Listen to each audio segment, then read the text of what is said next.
நம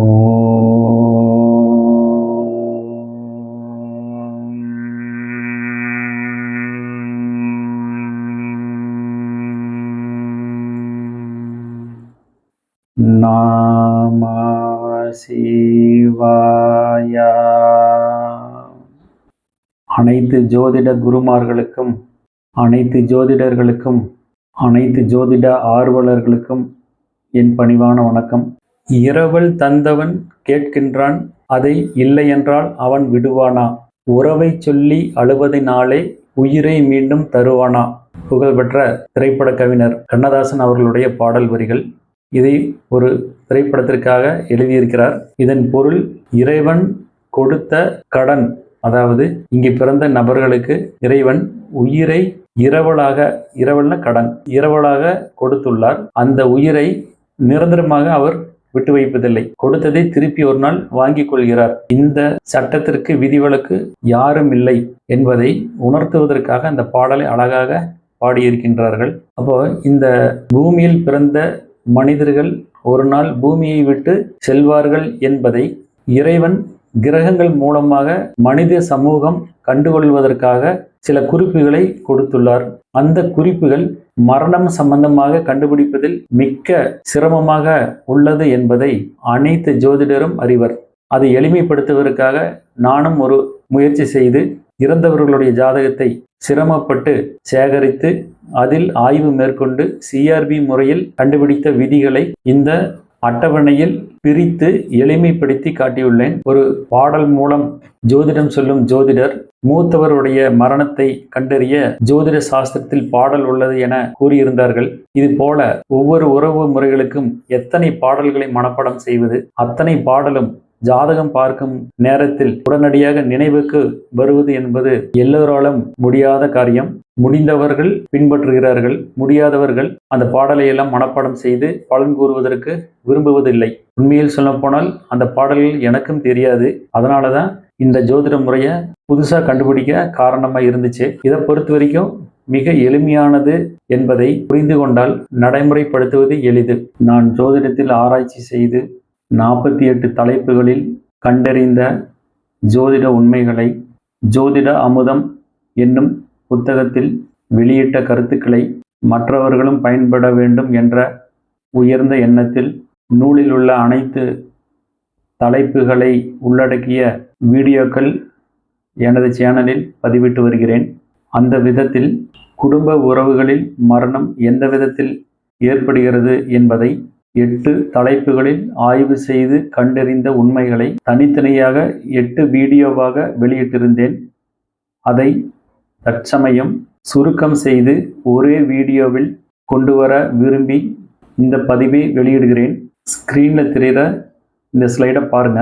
இது ஒரு ஃபேமிலி மெம்பர்ஸை காட்டுற ஒரு பிக்சர். இதில் காட்டியிருக்கேன். இந்த கப்பிள்ஸோட குழந்தைகள் மகன் 1, மகன் 2, மகன் 3 அப்படின்னு சொல்லியிருக்கேன். இதில் மகன் 2 திருமணமானவர், அவருடைய மனைவி எல்லோ கலரில் காட்டியிருக்கேன். இந்த தம்பதிக்கு பிறந்த குழந்தை கிரீன் கலரில் காட்டியிருக்கேன். இப்போது இந்த கிரீன் கலரில் காட்டியிருக்கிற குழந்தை பிறந்த ஓரிரு ஆண்டுகளில் மகன் 2 என்னும் நபர் இறந்துட்டார்னு வச்சுக்கோங்க. இவருடைய மரணம் யார் யார் ஜாதகத்தில எல்லாம் வெளிப்படும் அப்படின்னா, முதல்ல இந்த மகன் 2னுடைய அப்பா ஜாதகத்தில் தெரியும். அதே மாதிரி அம்மா ஜாதகத்தில் தெரியும்.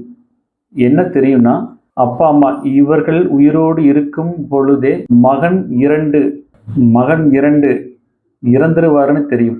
அதாவது இவங்க 2 பேர் உயிரோடு இருக்கும் போதே 2வது மகன் இறந்துருவாருன்னு தெரியும். அதே சமயம் இவரை திருமணம் செய்த இவர் மனைவி ஜாதகத்தில் கணவன் இளமையில் இறந்து விடுவார் என்பது தெரியும். அதே போல இந்த தம்பதிக்கு பிறந்த இந்த குழந்தை கிரீன் கலர்ல இருக்கு. இந்த குழந்தையின் ஜாதகத்தில் இளமையில் தந்தை இறந்து விடுவார் என்பது தெரியும். இது மட்டும் இல்லாமல் இந்த நபருடைய இளைய சகோதர சகோதரி இருந்தால் இந்த 3வது நபர் இவருடைய ஜாதகத்தில் இவருடைய மூத்தவர் இறந்து விடுவார் என தெரியும். அதுபோல இந்த நபருடைய அண்ணன், இங்கே மகன் 1 அப்படின்னு காட்டியிருக்கேன். இவருடைய ஜாதகத்தில் இவர் உயிரோடு இருக்கும்போது இவருடைய தம்பி இறந்து விடுவார், அதாவது மகன் இறந்து விடுவார் என்பது தெரியும். ஆக மொத்தம் இங்க ரெட் கலர்ல காட்டியிருக்கிற இந்த மகன் 2 நிலையில் உள்ளவருடைய மரணம் இளமையில் நிகழும் என்பது இவருடைய அப்பா, அம்மா, அண்ணன், தம்பி, மனைவி, குழந்தை அனைவரது ஜாதகத்திலும் வெட்ட வெளிச்சமாக தெரியும். மேலும் இவர் அற்பாயுளில் இறப்பதாக இருந்தால் அற்பாயுள் ஜாதகத்தில் இறப்பதற்காக நான் கண்டறிந்துள்ள விதிகள் இவர் ஜாதகத்திலும் இருக்கும். இந்த விதிகள் இல்லாமல் இவருடைய மரணம் நிகழாது என்பதை ஆணித்தனமாக ஜோதிடத்தில் கண்டறிய இயலும். இப்போ இவருடைய மரணத்திற்கான விதிகள் எப்படி தனித்தனியாக அப்பா, அம்மா, அண்ணன், தம்பி, மனைவி, குழந்தை ஜாதகத்தில் பொருந்தி வரும் என்பதை இப்போ பார்க்க போகிற இந்த ஸ்லைடில் பாருங்கள். இங்கே பாருங்கள், ஒரு ஃபேமிலியில் இருக்கிற மெம்பர்ஸில் யாராவது இறந்துட்டாங்கன்னா மற்றவங்களுடைய ஜாதகத்தில் இருந்து இறந்ததை கண்டுபிடிக்க முடியும் அப்படிங்கிறதுக்கான கன்சாலிடேட் செஞ்ச ரூல்ஸ் தான் இந்த ஸ்க்ரீனில் தெரிகிறது. இப்போது கணவன் இறந்துருவார் அப்படிங்கிறத எப்படி தெரிஞ்சுக்கிறது? ஜாதகத்தை எடுத்துக்கணும். அந்த ஜாதகத்தில் அது கணவன் இறந்துருவார் அப்படின்னா கணவனுக்கு ஜாதகத்தில் 7ஆம் இடத்தை குறிக்கும். அந்த ஜாதகத்தில் 7ஆம் வீட்டுக்கும் 8ஆம் வீட்டுக்கும் தொடர்பு இருக்கும். 7ஆம் வீட்டுக்கும் 10ஆம் வீட்டுக்கும் தொடர்பு இருக்கும். 7ஆம் வீட்டுக்கும் 2ஆம் வீட்டுக்கும் தொடர்பு இருக்கும். 7ஆம் வீட்டுக்கும் செவ்வாய்க்கும் தொடர்பு இருக்கும். 7ஆம் வீட்டுக்கும் ராகுவிற்கும் தொடர்பு இருக்கும். அதே போல் 7க்கு குரு தொடர்பு, 7க்கு மாந்தி தொடர்பு இருக்கும். அடுத்தது 2ஆம் வீட்டுக்கு இங்கே ஸ்டார் போட்டிருக்கேன், அதனுடைய மீனிங் கீழே இருக்குது. வதம், வைநாசிகம், வேதை நட்சத்திரத்தில் ஏதேனும் ஒன்றில் கிரகம் இருப்பது. அதே போல் லாஸ்ட் ரூல், 9வது ரூல், 7க்கு வதம், வைநாசிகம், வேதை நட்சத்திரத்தில் ஏதேனும் ஒன்றில் கிரகம் இருப்பது. இப்போ அந்த பெண்ணோட ஜாதகத்துல கணவன் இறந்துருவாருங்கிறதுக்கான ரூல் இதெல்லாம். இதே மாதிரி தான் மனைவி இறந்துருவாங்க அப்படிங்கிறத ஆணோட ஜாதகத்துல எப்படி கண்டுபிடிக்கிறது அப்படின்னா, இங்க ஏற்கனவே இங்க சொன்ன மாதிரி 9 ரூலும் அதே தான் ரிப்பீட் ஆகுது. அப்ப கணவனாக இருந்தாலும் மனைவியாக இருந்தாலும் ஒருத்தர் ஜாதகத்துல மற்றவங்க இறந்துருவாங்க அப்படிங்கிறதுக்கு இந்த ரூல் காமனா வரும். இப்போ அது மாதிரி இங்க பாருங்க, ஒருத்தரோட ஜாதகத்தை எடுத்துக்கிறோம். அவருடைய தந்தை இளம் வயசுல இறந்துருவாரு அப்படிங்கிறதுக்கான ரூல் இங்க இருக்கு. ஜாதகத்துல தந்தை அப்படிங்கிறதுக்கு 9ஆம் இடத்தை குறிக்கும். அதனால 9க்கு 8ஆம் இடத்தினுடைய தொடர்பு, 9க்கு 10ஆம் வீட்டதிபதியின் தொடர்பு, 9க்கு 4இன் தொடர்பு, இப்படியே 9க்கு செவ்வாய், ராகு, குரு, மாந்தி தொடர்பு நிச்சயம் இருக்கும். 2ஆம் வீட்டுக்கு வதம், வைநாசிகம், வேதை நட்சத்திரம் ஏதேனும் ஒன்றில் கிரகம் இருக்கும். 9க்கு அதே மாதிரி வதம், வேதை, வைநாசிகம் நட்சத்திரத்தில் ஏதேனும் ஒன்றில் கிரகம் இருக்கும். இதே மாதிரி தான் இந்த ஜாதகருடைய தாய் இறந்துருவாங்க அப்படிங்கிறதுக்கான ரூல் இங்க இருக்கு. 4ங்கிறது தாயாரை குறிக்கக்கூடிய இடம். அந்த 4ஆம் இடத்திற்கு 8இன் தொடர்பு, 10இன் தொடர்பு, 11இன் தொடர்பு, செவ்வாய், ராகு, குரு, மாந்தி தொடர்பு.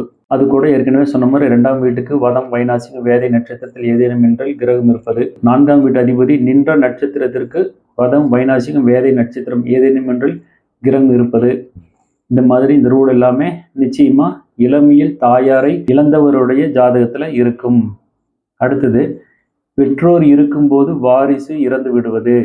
அதாவது பேரண்ட்ஸ் இருப்பாங்க, அவங்க உயிரோடு இருக்கும்போது அவங்க குழந்தைகள் இறந்து விடுவது. இது அந்த ஜாதகருடைய அமைப்புல எப்படி கண்டுபிடிக்கிறது அப்படின்னா, 5ங்கிறது குழந்தை. அந்த 5ஆம் வீட்டு அதிபதிக்கு 8 தொடர்பு, 10 தொடர்பு, 12 தொடர்பு. 5ஆம் வீட்டுக்கு செவ்வாய், ராகு, குரு, மாந்தி தொடர்பு. அது கூட அந்த ஜாதகருடைய ஜாதகத்துல குருவிற்கு 1, 2, 12 ராகு அல்லது கேது இருப்பது. அதாவது ராசி கட்டத்துல எந்த இடத்துல வேணாலும் குரு இருக்கலாம். அந்த குரு நின்ற ராசிக்கு முன்னாடியோ பின்னாடியோ அல்லது அந்த ராசியிலேயோ ராகு அல்லது கேது ஏதாவது ஒன்று நிச்சயமாக இருக்கும். அப்படி இருக்கும் பட்சத்தில் இந்த பெற்றோர் உயிரோடு இருக்கும்போது அவரோடது குழந்தைகள் இறப்பது நிச்சயம். அப்போ ஒரு 30 வயசுல ஒரு இளைஞர் இறக்குறாரு, 60 வயசுல அவங்க தாய் தந்தர் இருக்கிறாங்க அப்படின்னா அந்த தாய் தந்தையர் 60 ஆண்டுகளுக்கு முன்னாடி அவங்க பிறந்த வினாடியிலேயே அவங்களுக்கு திருமணம் நடப்பது உறுதியாகிவிட்டது. அவர்களுக்கு பிறக்கும் குழந்தை உறுதியாகிவிட்டது. அந்த குழந்தை அந்த ஜாதகர் இறப்பதற்கு முன்பே இறந்து விடுவார் என்பது உறுதியாகிவிட்டது. அப்போ இதெல்லாம் நம்ம தெரிஞ்சுக்கும் போது ஒவ்வொரு மனிதனுடைய கையிலும் எதுவும் இல்லை, ஏற்கனவே தீர்மானிக்கப்பட்ட நிகழ்வுகளை கிரகங்கள் வழிநடத்தி செல்கின்றன. இதை புரிஞ்சுக்கிட்டோம்னா நம்ம நிலையில் உயர்வு வந்தாலும் தாழ்வு வந்தாலும் அதை பற்றி லட்சியம் பண்ணாமல் வாழ்ந்துட்டு இருக்கலாம். இப்போது இதே மாதிரி பாருங்கள், ஒருத்தரோட ஜாதகத்தில் மூத்த சகோதரர், அதாவது அண்ணன் அக்கா 2 பேர்த்துல யாராவது இறந்துருவாங்க அப்படிங்கிறத கண்டுபிடிப்பதற்கான விதி இங்கே இருக்குது. ஜாதகத்தில் 11ஆம் இடம் என்பது மூத்த சகோதரரை குறிக்கும். அக்காவாக இருக்கலாம் அல்லது அண்ணனாக இருக்கலாம். அதற்கு 8 தொடர்பு, 10 தொடர்பு, 6 தொடர்பு, மேலும் 11ஆம் வீட்டுக்கு செவ்வாய், ராகு, குரு, மாந்தி தொடர்பு நிச்சயமாக இருக்கும். அடுத்தது பாருங்க, ஒரு ஜாதகருடைய இளைய சகோதரர் இறப்பது அப்படின்னா தம்பி அல்லது தங்கச்சி இறப்பதை உறுதி செய்வதற்கான விதிகள் இங்கு இருக்கு. 3ங்கிறது அந்த ஜாதகருக்கு அடுத்த பிறந்த சகோதரரை குறிக்கும். அதற்கு 8ஆம் வீட்டு அதிபதியின் தொடர்பு, 10இன் தொடர்பு வரும். அதே மாதிரி 3ஆம் வீட்டுக்கு செவ்வாய், ராகு, குரு, மாந்தி தொடர்பு வரும். இங்க பாருங்க, கணவன் மரணம், மனைவி மரணம், தந்தை மரணம், தாய் மரணம், பெற்றோர் இருக்கும்போது வாரிசுகள் மரணம், மூத்த சகோதரர் மரணம், இளைய சகோதரர் மரணம். அற்பாயில அப்புறம் பேசுவோம். இப்போ இங்க இருக்க 7 உறவுகளில் ஏற்படும் மரணத்துல காமனான ஃபேக்டரை எடுத்தீங்கன்னா மனப்பாடம் பண்ண வேண்டிய அவசியம் இல்லாமல் எளிமையாகி விடும். இப்போ முதல்ல பாருங்க, கணவன் அல்லது மனைவி 7ஆம் இடத்தை குறிக்கும். 8 என்பது கண்டம் அல்லது ஆயுள் நிர்ணயம் அப்படின்னு அர்த்தம். அப்போ 7னா மனைவி, 8னா மரணம் அல்லது கண்டம் அப்படின்னு நம்ம பொருள் எடுத்துக்கணும். அதே மாதிரி 7னா கணவன், 10னா காரியம், கர்ம காரியம். 7, 2 தொடர்புங்கிற இடத்துல பார்த்தீங்கன்னா 7ஆம் இடத்தினுடைய 8ஆம் இடம் 2ஆம் இடமா வரும். அதற்காக தான் 7, 2 தொடர்பு. இதே மாதிரி தான் தந்தை மரணம்னு எடுத்துட்டிங்கன்னா தந்தை 9ஆம் இடம், 8ங்கிறது கண்டம். அதனால 9, 8 தொடர்பு. 9, 10 தொடர்பின் பொருள் என்னன்னா 9 தந்தை, 10 கர்ம காரியம். அதே மாதிரி 9 என்பது தந்தை, 9ஆம் இடத்தின் 8ஆம் இடம் 4, 9ஆம் இடத்தின் 8ஆம் இடம் 4, இந்த தொடர்புகள் இருக்கும். இதே மாதிரி தான் தாய் மரணம் அப்படின்னா தாயாருக்கு 4ஆம் இடம், 8ங்கிறது கண்டம், தாயாருக்கு கண்டம், 4 தாயார், 10 கர்ம காரியம், தாயாருக்கான கர்ம காரியம். 4, 11 அப்படின்னா 4 தாயார் தானம், 4ஆம் இடத்துக்கு 8ஆம் இடம் லக்னத்துக்கு 11ஆம் இடத்தை குறிக்கும். அதனால 4, 11. இது போல தான் மீதி இருக்கிற எல்லாத்தையுமே நீங்க புரிஞ்சுக்குங்க. இங்க ஒருவருடைய மரணத்திற்கு என்னென்ன கிரகம்லாம் காமன் ஃபேக்டரா இருக்கு அப்படின்னா, செவ்வாய் என்பது இங்க இருக்கிற எல்லாத்துலேயுமே காமன் ஃபேக்டரா இருக்கு. ராகு என்பது எல்லாத்துலேயுமே காமன் ஃபேக்டரா இருக்கு. குரு என்பது எல்லாத்துலேயுமே காமன் ஃபேக்டரா இருக்கு. அதே மாதிரி மாந்தி என்பது எல்லாத்துலேயுமே காமன் ஃபேக்டரா இருக்கு. அப்போ இத்தனையும் ரூலாக பார்க்கும்போது பயமாக இருக்கும். எளிமையாக ஞாபகம் வச்சுக்கணும் அப்படின்னா இந்த ஒன்று மட்டும் போதும். செவ்வாய், ராகு, குரு, மாந்தி. இந்த செவ்வாய், ராகு, குரு, மாந்தி என்பது எல்லா இடத்துலையுமே வர்றதுனால அதாவது அனைவருடைய மரணத்தையும் சுட்டி காட்டுவதற்கு பயன்படுது. அப்போ எந்த ஸ்தானத்துக்கு நம்ம எடுக்கிறோமோ, உதாரணத்துக்கு மூத்த அண்ணன் அப்படின்னா 11ஆம் வீட்டிற்கு செவ்வாய், ராகு, குரு, மாந்தின்னு எடுக்கணும். இளைய சகோதரனா இருந்தா 3ஆம் இடத்துக்கு, இங்க பாருங்க, 3ஆம் இடத்திற்கு செவ்வாய், ராகு, குரு, மாந்தின்னு எடுக்கணும். கணவனா இருந்தா 7ஆம் இடத்திற்கு செவ்வாய், ராகு, குரு, மாந்தின்னு எடுக்கணும். தாயாரா இருந்தா 4ஆம் இடத்திற்கு செவ்வாய், ராகு, குரு, மாந்தின்னு எடுத்துக்கணும். தந்தை ஸ்தானமா இருந்தா 9க்கு செவ்வாய், ராகு, குரு, மாந்தி தொடர்புன்னு எடுத்துக்கணும். ஆக மொத்தம் எந்த உறவுகளுக்கு மரணத்தை கண்டுபிடிக்கிறதா இருந்தாலும் அந்த உறவுக்குரிய ஸ்தானத்திற்கு செவ்வாய், ராகு, குரு, மாந்தி நிச்சயம் தொடர்பு வரும். தொடர்பு என்பது சித்தர்கள் சொன்ன முறையிலையும் கன்சிடர் பண்ணணும். சிஆர்பி மெத்தடில் நான் புதுசாக கண்டுபிடிச்சிருக்கிற கிரக தொடர்புகள் அப்படிங்கிறதையும் கன்சிடர் பண்ணணும். அந்த சிஆர்பி மெத்தடை ஃபாலோ பண்ணினா மட்டும்தான் இங்கே சொல்லப்பட்டுள்ள அனைத்து விதிகளையும் பொருத்தி பார்க்க முடியும். இங்க மேல இருக்கிறதுல சொன்னதெல்லாம் 8 என்பது கண்டம், 10 என்பது கர்ம காரியம். அடுத்தது அந்த ஸ்தானத்தினுடைய 8ஆம் இடத்தை குறிச்சிருக்கும். உதாரணத்துக்கு கணவன்னா கணவன் இறப்புக்கு காரணம் என்னன்னு பார்க்கும்போது கணவன் ஸ்தானத்துக்கு 8ஆம் இடம் என்பது லக்னத்துக்கு 2ஐ குறிக்கும். அதே மாதிரி வாரிசுகள் அப்படின்னா 5ஆம் இடம் தான் வாரிசு இறப்பு. அந்த 5ஆம் இடத்தினுடைய 8ஆம் இடம் லக்னத்துக்கு 12ஆம் இடமாக வரும். அதனால இந்த மாதிரி இந்த சார்ட்டை ஓவராலாக பார்த்துட்டு ஒரு தடவை மட்டும் நீங்கள் நோட் பண்ணிட்டு இதைய ஒரு ஜாதகத்தை வச்சு ஜஸ்ட் இதனுடைய மீனிங்கை புரிஞ்சிட்டிங்கன்னா மனப்பாடம் பண்ண வேண்டிய அவசியம் இல்லை. ஒரு புகழ்பெற்ற ஜோதிடர் இதுக்கு முன்னாடி என்னுடைய வீடியோவை பார்த்துட்டு கமெண்ட்ல சொல்லியிருக்காரு. என்ன அப்படின்னா, எதற்காக இவ்வளவு விதிகள் எல்லாம் வச்சிருக்கீங்க? ஜோதிட சாஸ்திரத்துல சொல்லப்பட்டுள்ள பாடல் ஒரே பாடல்ல இந்த மரணத்தை கண்டுபிடிக்க முடியும், அதாவது அண்ணன் மரணத்தை கண்டுபிடிக்க முடியும்னு சொல்லியிருக்காரு. இப்போ இங்க நான் எடுத்திருக்கிறது குடும்ப உறவுகளில் 7 நபர்களுடைய மரணத்தை சொல்லியிருக்கேன். அப்போ 7க்கும் 7 ஜோதிட பாடல்கள் மனப்பாடம் பண்ண வேண்டிய அவசியம் இல்லை. ஏன்னா எந்த ஸ்தானத்தின் மரணத்தை பற்றி பேச போறோமோ அந்த ஸ்தானத்திற்கு செவ்வாய், ராகு, குரு, மாந்தி தொடர்பு வரும். அந்த ஸ்தானத்திற்கு 8ஆம் இடத்தின் தொடர்பு, 10ஆம் இடத்தின் தொடர்பு நிச்சயம் வரும். அந்த ஸ்தானத்திலிருந்து 8ஆம் வீடு லக்னத்துக்கு எந்த வீடோ அதனுடைய தொடர்பு உறவு முறைக்கு வரும். அப்போ இந்த ஒரு விஷயத்தை, இந்த கான்செப்டை புரிஞ்சிட்டோம்னா இந்த அட்டவணையை மனப்பாடம் பண்ண வேண்டிய அவசியம் இல்லை. அப்போ சித்தர்கள் பாடல்களோ அல்லது முனிவர்கள் பாடல்களோ எடுத்து மனப்பாடம் பண்ணி ஒரு ஜாதகத்தை பார்க்கும்போது அந்த ஃப்ராக்ஷன் ஆஃப் செகண்ட்ல நினைவுக்கு வருமா அப்படிங்கிறதெல்லாம் கஷ்டம். அதே சமயம் இந்த வழிமுறையை பார்த்தீங்கன்னா முதல்ல சற்று சிரமமாக தான் இருக்கும். அதே சமயம் பல ஜாதகங்களை நீங்கள் பயிற்சி செய்யும் பொழுது எளிமையாக புரிஞ்சுக்கலாம். அடுத்தது அந்த ஜாதகருடைய அற்பாயுள் 32 வயசுக்குள்ள இருக்கிற நபருடைய ஜாதகத்துல இந்த 1-8, 8-10, 10-1 தொடர்பு இருக்கும். அதே போல 3-8 தொடர்பு, 3-8ங்கிறதுனா 8ஆம் இடத்தினுடைய 8ஆம் இடம் 3, லக்னத்திற்கு 3, அதனால 3-8 தொடர்பு. 8ஆம் வீட்டுக்கு சூரியன், சந்திரன், சனி, ராகு இந்த தொடர்புகள் எல்லாம் வரும். அடுத்தது இங்கே 8க்கு ஸ்டார் காட்டியிருக்கேன், அதாவது 8ஆம் வீட்டு அதிபதி நின்ற நட்சத்திரத்திற்கு வதம், வைநாசிகம் அல்லது வேதை நட்சத்திரத்தில் கிரகம் இருக்கும். அப்போ இந்த சார்ட் புரிஞ்சுக்கிறதா முக்கியம். இந்த சார்ட்டை ஜோதிட அமுதம் பாகம் 2 நூலில் எழுதுறதுக்காக 2 மாதம் நான் கண்டுபிடிச்சேன். 2 மாதம் கண்டுபிடிச்சு புத்தகம் எழுதி முடித்த பிறகு தான் இந்த சார்ட்டை ப்ரிப்பேர் பண்ணி பார்க்கும்போது காமனாக இருக்கிற ஃபேக்டர் எல்லாமே ஞாபகம் வச்சுக்கிறதுக்கு எளிமையாக இருக்குது அப்படின்னு புரிய வந்தது. இப்போ இந்த சார்ட்டில் இருக்கிற விவரங்களை ஏதாவது ஒரு ஃபேமஸான நபருடைய ஜாதகத்தில் பொருத்தி பார்ப்போம். அதற்காக நம்ம யாரை எடுத்துக்கலாம் அப்படின்னா, இந்திய நாட்டின் பிரதமராக இருந்த திருமதி இந்திரா காந்தி அம்மையார் ஜாதகத்தை எடுத்துக்குவோம். அதே அம்மையாரோடைய குடும்பத்தில் ராஜீவ்காந்தி அவர்களுடைய ஜாதகத்தையும் இளைய மகன் சஞ்சய் காந்தி அவர்களுடைய ஜாதகத்தையும் எடுத்து இதில் இருக்கிற விஷயங்களில் 2 டாப்பிக்கை அனலைஸ் பண்ணலாம். வாங்க வீடியோவை பார்ப்போம். இந்த ஜாதகம் திருமதி இந்திரா காந்தி அம்மையார் அவர்களுடையது. எதற்காக இதை எடுத்திருக்கோம் அப்படின்னா, அம்மையார் இருக்கும்போதே அவரது இளைய மகன் சஞ்சய் காந்தி அவர்கள் ஒரு விமான விபத்தில் இளமையிலேயே இறந்துட்டாரு. அதற்கான விதிகள் தாயாரோட ஜாதகத்தில் எப்படி வருதுன்னு பார்க்க போகிறோம். இந்த ஜாதகத்தில் இங்கே பாருங்கள், தாயார் உயிரோடு இருக்கும்போது குழந்தைகள் இறப்பதற்கான விதிகள் சைடில் காட்டியிருக்கேன். இங்கே 8 விதிகள் இருக்குது. இதை பற்றி ஏற்கனவே டீட்டெயிலாக அந்த அட்டவணையில் காட்டியிருக்கேன். அந்த விதிகளை தான் இங்கே தனியாக பிரித்து எழுதியிருக்கேன்.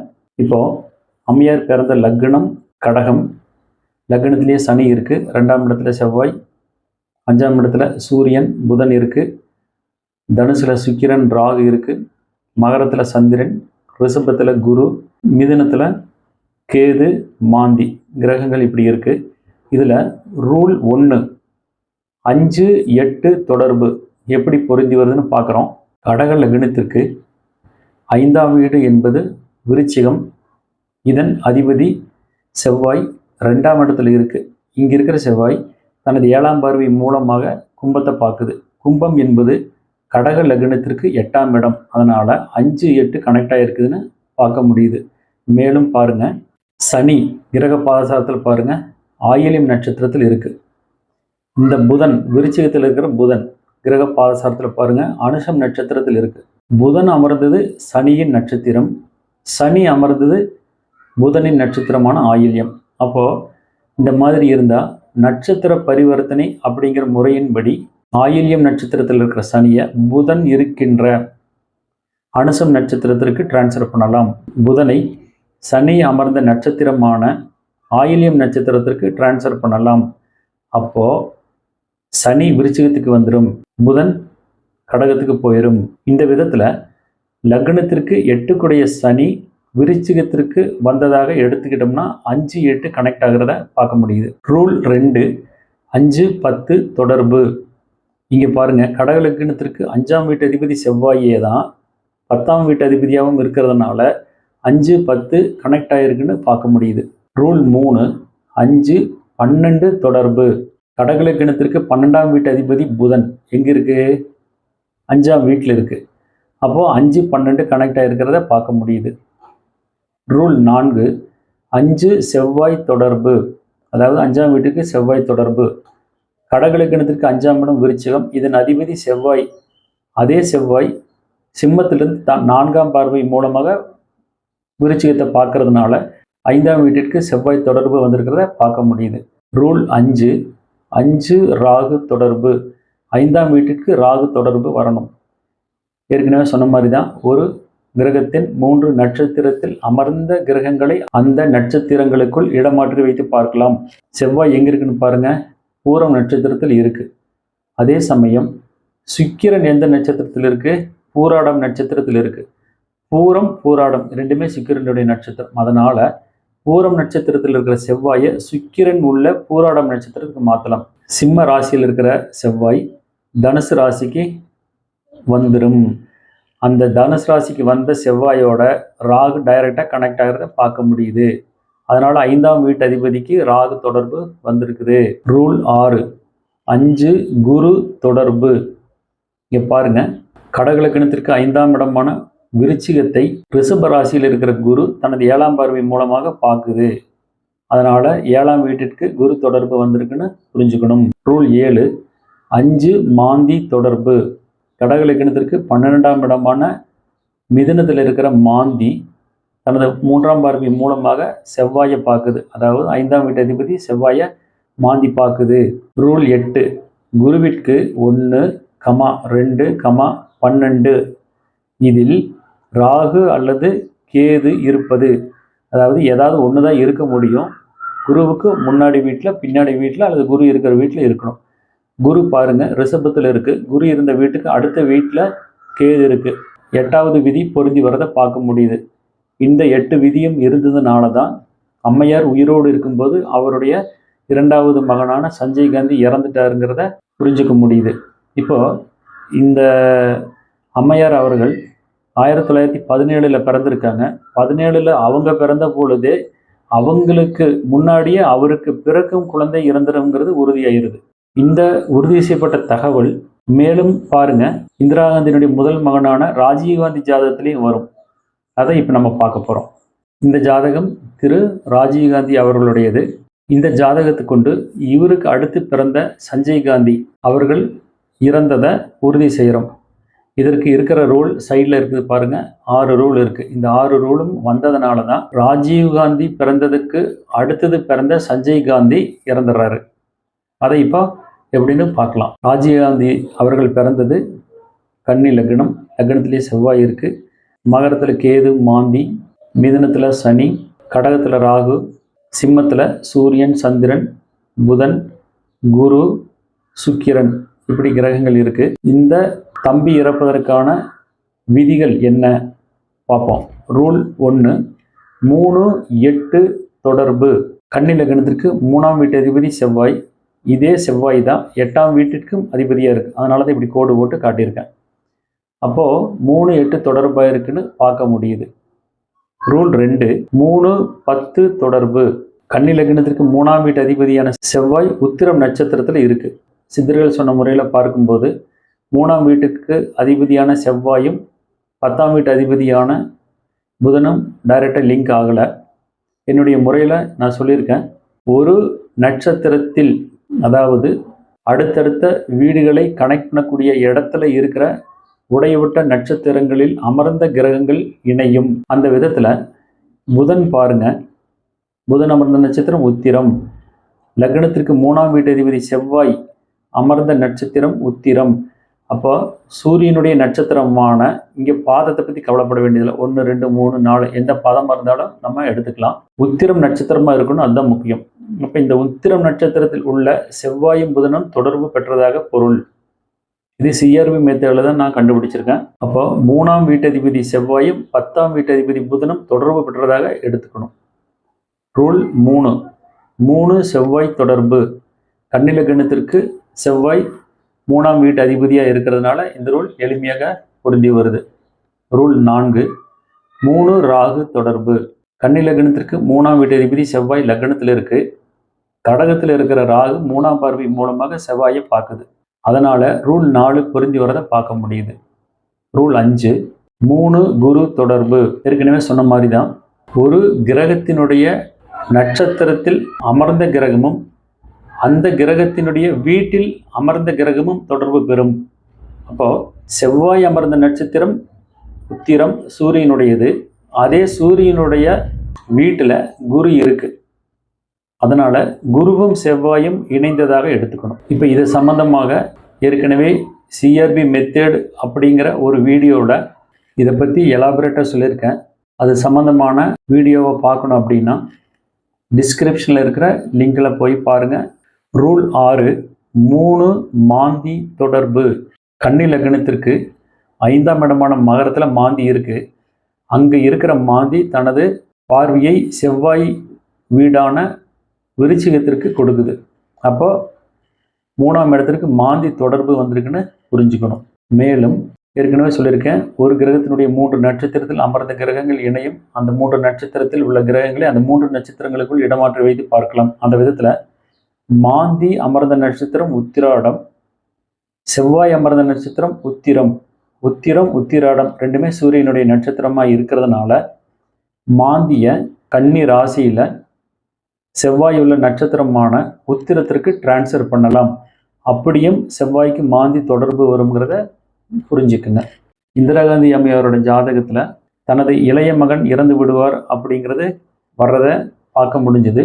அதே சமயம் தனது இளைய சகோதரன் இறந்து விடுவார் அப்படிங்கிறத ராஜீவ்காந்தியோடைய ஜாதகத்தில் பார்க்க முடிஞ்சது. இப்போது இதற்கு உறுதி செய்யும் விதத்தில் சாட்சியாக சஞ்சய் காந்தி அவர்களுடைய ஜாதகத்தை எடுத்து இப்போ அனலைஸ் பண்ணலாம். ஒருத்தர் விபத்தில் இறக்கணும் அப்படின்னா, விபத்துனா விமான விபத்து மட்டும் இல்லை, வாகன விபத்து அல்லது வெடி விபத்து, இந்த மாதிரி ஏதாவது ஒரு விபத்தில் இறக்கணும் அப்படின்னா அதற்கான விதிகள் இந்த எல்லோ கலர் பாக்ஸில் காட்டியிருக்கேன். மொத்தம் ABCD 4 விதி தான் இருக்குது. இந்த 4 விதியினுடைய கான்செப்டை புரிஞ்சுக்கிட்டிங்கன்னா இங்கே வந்து பார்க்குறதுக்கு நிறைய தெரியுது. பார்க்கும்போது பல தொழில் ரீதியான ஜோதிடர்கள் இதில் சுற்றி வர்றதாக கமெண்ட்டில் சொல்கிறாங்க. இதனுடைய கான்செப்டை புரிஞ்சிட்டிங்கன்னா பாடல் படிக்கிறத விட இது எளிமையானது அப்படிங்கிறத நீங்களே கண்கூடாக பார்க்கலாம். இப்போது திசை ஒரு நட்சத்திரத்தில் இருந்து நடத்துது. அந்த நட்சத்திரத்திலிருந்து 3ஆவது நட்சத்திரத்திற்கு விபத்துதாரை நட்சத்திரம்னு பேர். அதே மாதிரி புத்தி ஏதாவது ஒரு வீட்டில் ஏதாவது ஒரு நட்சத்திரத்தில் அமர்ந்து நடக்கும். புத்திநாதன் அமர்ந்த நட்சத்திரத்தில் இருந்து 3ஆவது நட்சத்திரம் விபத்துதாரை நட்சத்திரம். இப்போ இதை பற்றி எலாபரேட்டாக ஒரு வீடியோ முன்னாடியே போட்டிருக்கேன். இதை இன்னும் தெளிவாக புரிஞ்சுக்கிறதுக்கு அந்த வீடியோ பயன்படும். அதாவது ஆக்சிடென்டல் டெத்து அப்படிங்கிற அந்த வீடியோனுடைய தலைப்பு. அதில் பார்த்தீங்கன்னா இன்னும் எலாபரேட்டாக இருக்கும். இங்கே நேரம் கருதி கொஞ்சம் சுருக்கமாக இந்த ஒரு சஞ்சய் காந்தி அவர்களுடைய ஜாதகத்துக்கு மட்டும் எளிமைப்படுத்தியிருக்கேன். திசாநாதன் அமர்ந்த நட்சத்திரத்திற்கு விபத்துதாரை நட்சத்திரத்தில் கிரகம் இருப்பது. B புத்திநாதன் அமர்ந்த நட்சத்திரத்திற்கு விபத்துதாரை நட்சத்திரத்தில் கிரகம் இருப்பது. C திசாநாதனுக்கு சந்திரன் தொடர்பு. D புத்திநாதனுக்கு சந்திரன் தொடர்பு. இப்போ தொடர்புங்கும் போது அந்த தொடர்பு எப்படிலாம் வருங்கிறதுக்காக இங்கே சொல்லியிருக்கேன். இந்த 5மே வரணுங்கிற அவசியம் இல்லை. 5ல் 1 வந்தால் போதும். அந்த திசா புத்தியில் அவர்கள் அந்த ஜாதகர் மரணம் அடைவது நிச்சயம். ஆக்சிடென்டல் டெத் அப்படிங்கிற தலைப்பில் ஒரு நேயர் கமெண்ட்டில் சொல்லியிருந்தாங்க, இதெல்லாம் நடைமுறையில் சாத்தியமா அப்படின்ட்டு.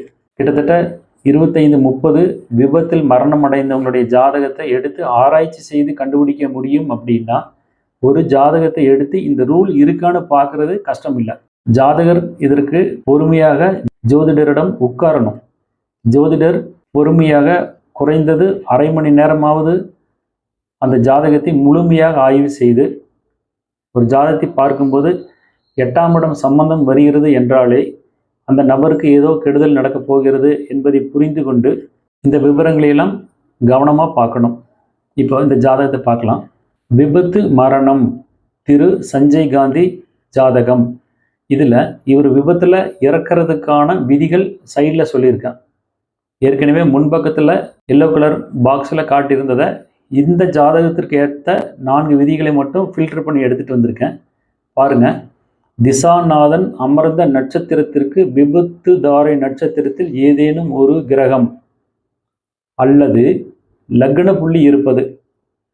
விபத்து தாரை நட்சத்திரம் அப்படின்னா ஒரு கிரகம் அமர்ந்த நட்சத்திரத்தில் இருந்து 3வது நட்சத்திரம். 3வது நட்சத்திரம் அப்படின்னா அந்த ஒரு நட்சத்திரத்தை மட்டும் எடுக்கக்கூடாது, அந்த திரிகோண நட்சத்திரங்கள் முழுமையாக எடுத்துக்கணும். அதில் ஏதாவது ஒன்றில் கிரகம் இருந்தால் போதும். அந்த விதத்தில் இங்கே பாருங்கள், சஞ்சய் காந்தி அவர்கள் பிறந்தது லக்னம் மகரம். 5ஆம் இடத்துல ராகு இருக்குது, 7ஆம் இடத்துல சனி, 8ல் சந்திரன், 10ல் குரு சுக்கிரன், 11ல் சூரியன் புதன் கேது, 12ல் செவ்வாய் மாந்தி. கிரகங்கள் இப்படி இருக்குது. அவர் இறந்தது 23/6/1980. அவர் இறந்த பொழுது நடந்த திசை சந்திரன் திசை. அந்த சந்திரன் இங்கே பாருங்கள் மகம் நட்சத்திரத்தில் இருக்குது. மகம் நட்சத்திரத்தில் இருக்குது அப்படின்னா எடுத்த உடனே இந்த ஆராய்ச்சியில் பண்ண முடியுமான்னா கொஞ்சம் கடினம்தான். மகர லக்னத்திற்கு சந்திரன் 7ஆம் வீட்டதிபதி 8ல் இருக்கு. ஒரு பழமொழி இருக்குது, 8ஆம் இடத்தை பாரு கெட்ட பலனை கூறு. சந்திரன் மகம் நட்சத்திரத்தில் இருக்குது. அதுலேருந்து 3வது நட்சத்திரம் மகம் பூரம் உத்திரம். 3வது நட்சத்திரம் உத்திரம். உத்திரத்தில் கிரகம் இருக்கணுங்கிற அவசியம் இல்லை. உத்திரம் என்பது சூரியனுடைய நட்சத்திரம். அப்போ கார்த்திகை உத்திரம் உத்திராடம் 3ல் ஏதாவது ஒரு இடத்துல கிரகம் இருக்கணும், அல்லது லக்ன புள்ளி இருக்கணும், அல்லது மாந்தி இருக்கணும். அந்த விதத்தில் சந்திரன் அமர்ந்த மகம் நட்சத்திரத்தின் விபத்து தாரை நட்சத்திரம் உத்திராடத்தில் லக்ன புள்ளி இருக்கு. அதனால இந்த சந்திர திசை ஜாதகருக்கு ஒரு விபத்தை இந்த திசையில் ஏதாவது ஒரு புத்தியில் நிச்சயம் கொடுக்கும். அந்த புத்தியில் அவர் மரணத்தை தழுவணுமா அல்லது கைகால் உடையணுமா அப்படிங்கிறதெல்லாம் இந்த 4 விதிகளும் பொருந்துறத வச்சு தான் முடிவு பண்ண முடியும். 2வது ரூல், புத்திநாதன் அமர்ந்த நட்சத்திரத்திற்கு விபத்து தாரை நட்சத்திரத்தில் ஏதேனும் ஒரு கிரகம். அப்போ என்ன புத்தி நடந்தது? இறந்தப்போ புதன் புத்தி நடந்தது. புதன் கிரக பாதசாரத்தில் பாருங்க, புதன் நடந்தது. புதன் அமர்ந்த நட்சத்திரம் அனுசம். அனுசம் நட்சத்திரத்தின் 3வது நட்சத்திரம். அனுசம் கேட்டை மூலம். மூலம் என்பது அனுசம் நட்சத்திரத்தின் விபத்துதாரி நட்சத்திரம். மேலே இருக்கு பாருங்க, மூலம் நட்சத்திரத்தில் செவ்வாய் அமர்ந்துள்ளது. அப்போ புத்திநாதன் அமர்ந்த நட்சத்திரத்திற்கு விபத்துதாரை நட்சத்திரத்தில் செவ்வாய் இருக்கு. செவ்வாய் தான் இருக்குங்கிற அவசியம் இல்லை. லக்ன புள்ளி அல்லது மாந்தி அல்லது எந்த கிரகமாக வேண்டுமானாலும் இருக்கலாம். இந்த புத்தியில் விபத்து நடப்பது உறுதி. அப்போ திசாநாதனுக்கு விபத்துதாரை நட்சத்திரத்தில் கிரகம் இருந்து புத்திநாதன் அமர்ந்த நட்சத்திரத்திற்கு விபத்துதாரை நட்சத்திரத்தில் கிரகம் இருந்தால் விபத்து உறுதி. அந்த விபத்தில் அவர்கள் இறப்பார்களா பிழைப்பார்களா அப்படின்னா மறுபடியும் 3வது ரூலை பார்க்கணும். திசாநாதனுக்கு சந்திரனின் தொடர்பு. சந்திரனின் தொடர்பு எப்படியெல்லாம் வரலாம் அப்படின்னு இதுக்கு முன்னாடி ஸ்லைடில் சொல்லியிருக்கேன் பாருங்க. திசாநாதனுக்கு இந்த 5 முறைகளில் சந்திரன் தொடர்பு ஏற்படலாம். அப்போ சஞ்சய் காந்தி அவருடைய ஜாதகத்தை பாருங்க.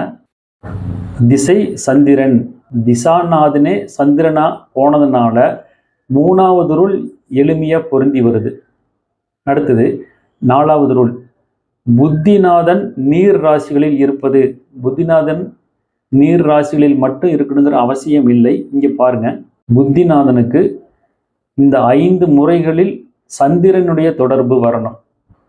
புத்திநாதன் சந்திரனுக்கு ஏதாவது ஒரு விதத்தில் தொடர்பு வரணும். அதை பற்றி தான் இங்கே எலாபரேட்டே சொல்லியிருக்கேன். அப்போது இங்கே பார்க்குறதுக்கு நிறைய விதிகள் இருந்தாலும் கான்செப்டை புரிஞ்சிட்டிங்கன்னா சுற்றி வளைச்சு வர்ற மாதிரி தெரியாது. இங்கே புத்திநாதன் நீர் ராசிகளில் இருப்பது எதனாலன்னா, இந்த ஜாதகர் இறந்த பொழுது புதன் புத்தி நடக்குது. அதை புதன் எங்கே இருக்கு? விருச்சிகத்தில் இருக்கு. விருச்சிகம் என்பது நீர் ராசிகளை குறிக்கக்கூடிய ராசி. அப்போ புத்திநாதன் நீர் ராசியில் இருந்தது. இந்த 4 விதிகளும் நிச்சயமா பொருந்தி வந்தா மட்டும்தான் விபத்தில் இறப்பாங்க.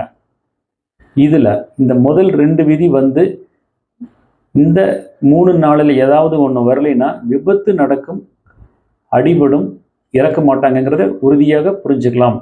இது மாதிரி குடும்ப உறவுகளில் மரணம் எந்தெந்த விதங்களில் ஏற்படும் என்பதை இந்த உலக அளவில் இந்தியாவிலேயே புகழ்பெற்ற குடும்பமான ஜவஹர்லால் நேருவினுடைய வாரிசுகளான இந்திரா காந்தி அம்மையார் ஜாதகத்தை கொண்டும் அவர்களது குழந்தையான ராஜீவ்காந்தி மற்றும் சஞ்சய் காந்தி ஜாதகத்தை கொண்டும் விளக்கியுள்ளேன். சிலர் இறப்பை பற்றியே பேசுவதாக நினைக்கிறார்கள்.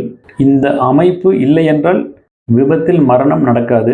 இந்த அமைப்பு இல்லை என்றால் ஜாதகர் உயிரோடு இருக்கும் வரை வாரிசுகள் உயிரோடு இருப்பார்கள். இது உறுதியாக நம்ப முடியும், உறுதியான பலனாக எடுத்துக்கொள்ள முடியும். அதே போல இந்த அமைப்பு இல்லை என்றால் தனக்கு பின் பிறந்த சகோதரர் உயிரோடு வாழ்வார் அப்படிங்கிறத எடுத்துக்கலாம். இது நெகட்டிவாக நினைக்கிற அதே நேரத்தில் இந்த அமைப்பு இல்லைன்னா அத்தனையுமே பாசிட்டிவாக மாறிடும் அப்படிங்கிறத தயவு செய்து கன்சிடர் பண்ணுங்க. எப்படி இருந்தாலும் ஒரு நாள் மண்ணில் பிறந்த அனைவரும் இந்த மண்ணை விட்டு பிரிவது நிச்சயம் என்று கூறி இந்த பதிவை நிறைவு செய்கிறேன். திருச்சிற்றம்பலம்.